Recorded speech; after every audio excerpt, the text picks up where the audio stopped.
Hello दोस्तों, स्वागत है आपका हमारे YouTube चैनल पर। तो आज मैं बात करने वाला हूँ एक ऐसी रोमांटिक कहानी की जो कि एक नई नवेली दुल्हन की है। वीडियो को शुरू करने से पहले अगर आप हमारे चैनल पर नए हैं तो प्लीज़ हमारे चैनल को सब्सक्राइब कर दीजिए और बेल आइकन को दबा दीजिए। वीडियो को एंड तक जरूर देखना, तभी आपकी समझ में आएगा।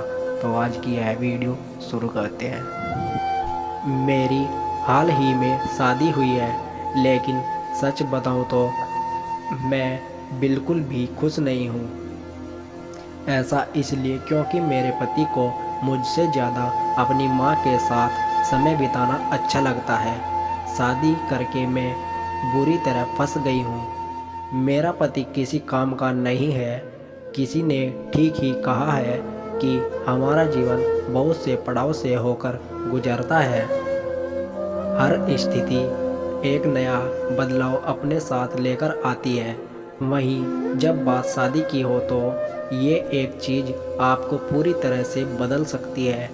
शादी से पहले मुझे भी यही लगता था कि मेरी लाइफ में कभी भी कुछ भी चेंज नहीं होगा, लेकिन मैं गलत थी।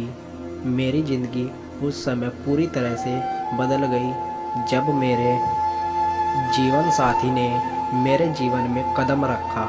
ऐसा इसलिए क्योंकि एक रिश्ते को मजबूत बनाने के लिए आपकी पूरी प्राथमिकता अपने पार्टनर की ओर चली जाती है।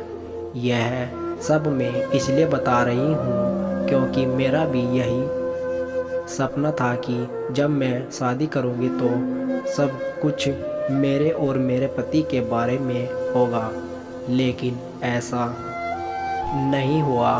दरअसल मुझे ज़रा सा भी अंदाज़ा नहीं था कि मेरी शादी में बिल्कुल भी प्यार नहीं होगा। मैं किसी ऐसे व्यक्ति को चुन लूँगी जो कभी भी अपनी प्राथमिकताएं मेरे लिए नहीं बदलेगा। दरअसल जब मैं पहली बार सुरेश से मिली तो मैं उसके लिविंग, केयरिंग और जेंटल नेचर की कायल हो गई। वह मेरे साथ बहुत अच्छा था। मैं देख सकती थी कि उसने कितने समझदार तरीके से इस रिश्ते को आगे बढ़ाया था। ऐसा इसलिए क्योंकि उन्होंने रिश्ता पक्का होने के दौरान सभी की राय ली थी। उसने न केवल अपनी माँ और बहनों की सुनी, बल्कि उनकी बातों पर ध्यान भी दिया था, जिससे मुझे लगा था कि वह मेरी ज़रूरतों का भी ख्याल रखेगा। यही एक वजह भी है कि उससे शादी के लिए मेरी उम्मीदें हद से ज़्यादा बढ़ गई। हमारी शादी का समय आ गया। सुरेश को अपने जीवन साथी बनाकर मैं बहुत ज़्यादा खुश थी। ऐसा इसलिए क्योंकि मुझे उम्मीद थी कि शादी के बाद हम दोनों पहले से भी ज़्यादा करीब आ जाएंगे, लेकिन ऐसा कुछ भी नहीं हुआ। भले ही यह एक अरेंज मैरिज थी, एक दूसरे को जानने में हमें समय लग रहा था, लेकिन मैं देख सकता था कि जो समय मेरा होना चाहिए था वह उसे अपनी माँ और बहनों के साथ बिताता था। अगर कभी भी कुछ समय बिताने के लिए हम एक साथ बैठ भी जाते तो उसकी माँ उसे आवाज़ दे देती है, नहीं तो वह अपनी माँ को हमारे कमरे में बुला लेता था ताकि हम सब एक साथ अच्छा समय बिता सके।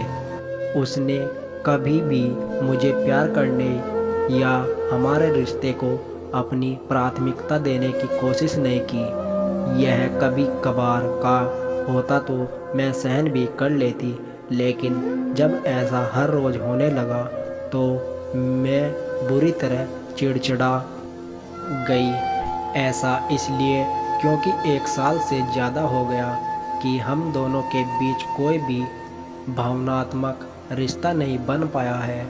हमारा बंधन केवल जिम्मेदारी भर का है। सबसे बुरी बात यह भी है कि वह मेरे से ज़्यादा अपनी माँ के साथ समय बिताना पसंद करता है।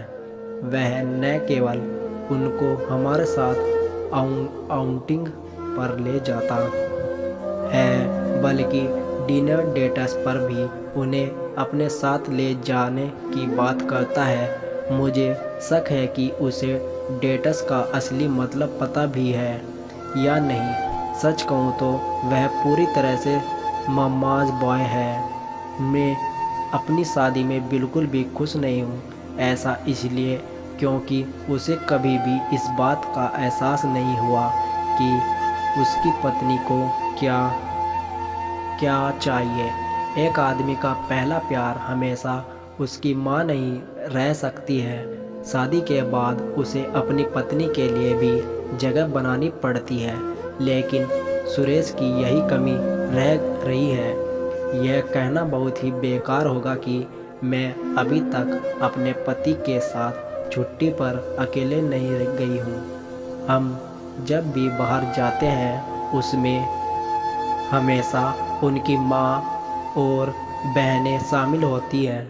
भले ही मेरी सास और ननदें बहुत अच्छी हैं, फिर भी मैं खुश नहीं हूँ। मैं एक ऐसे पति के साथ फंस गई हूँ जिसे मेरे साथ समय बिताने में कोई दिलचस्पी नहीं है। मेरा कहना बस इतना है कि आप कभी भी नहीं जान पाओगे कि शादी के बाद आपकी लाइफ कैसी होने वाली है। तो दोस्तों, आज की यह स्टोरी कैसी लगी हमें कमेंट सेक्शन में ज़रूर बताएं, और प्लीज़ अगर आप हमारे चैनल पर नए हैं तो हमारे चैनल को सब्सक्राइब कर दीजिए और बेल आइकन को भी दबा दीजिए। धन्यवाद।